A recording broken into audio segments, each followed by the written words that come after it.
Hello everyone, welcome to my channel. গরম যেভাবে বেশ জাঁকিয়ে পড়তে শুরু করে দিয়েছে, তাতে ঠান্ডা ঠান্ডা খেতেই কিন্তু আমরা সবসময় প্রেফার করে থাকি। আর জানো তো, কয়েকদিন আগে আমি একটা রেস্তোরাঁতে গিয়েছিলাম আর কোল্ড কফি অর্ডার করেছিলাম। আমার একদমই ভালো লাগেনি, কারণ প্রাইসের দিক দিয়ে বলো আর টেস্টের দিক দিয়ে বলো, আমার কোনো দিক দিয়েই একদম ভালো লাগেনি। তো তখন থেকেই ভাবছিলাম বাড়িতে কোল্ড কফি বানিয়ে ফেলা যাক। তো বাড়িতে না, আমি এর আগের বারও বানিয়েছিলাম, তবে চকো কোল্ড কফিটা আমি এই প্রথম বানিয়েছি আর ভীষণ সিম্পলভাবে বানিয়েছি। প্রসেসটা তো তোমরা দেখতেই পাচ্ছ।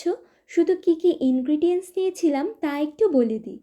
ফার্স্টলি কফি তো must, then ice cube, dairy milk chocolate, Amul গুঁড়ো দুধ, sugar, warm milk, chocolate syrup, আর কিছু না কিন্তু। এবার বলে রাখি, উষ্ণ গরম দুধটা কিন্তু আমি এই কারণে নিয়েছি যাতে আমুল গুঁড়ো দুধটাকে ওর সাথে মেশানো যায়। আর ডেয়ারি মিল্ক দিয়ে আমি যেহেতু প্রথমবার চকলেট কফি বানিয়েছি, আমার কিন্তু বেশ ভালো লেগেছে। তোমরা অবশ্যই ট্রাই করে আমাকে জানিও যে তোমাদের কেমন লাগলো। আর যেভাবে গরমের তাপমাত্রাটা বাড়ছে, বাড়িতে এরকম ঠান্ডা ঠান্ডা খেলে কিন্তু বেশ ভালো লাগে। তো দেখা হবে তোমাদের সাথে নতুন কোনো ভিডিওতে।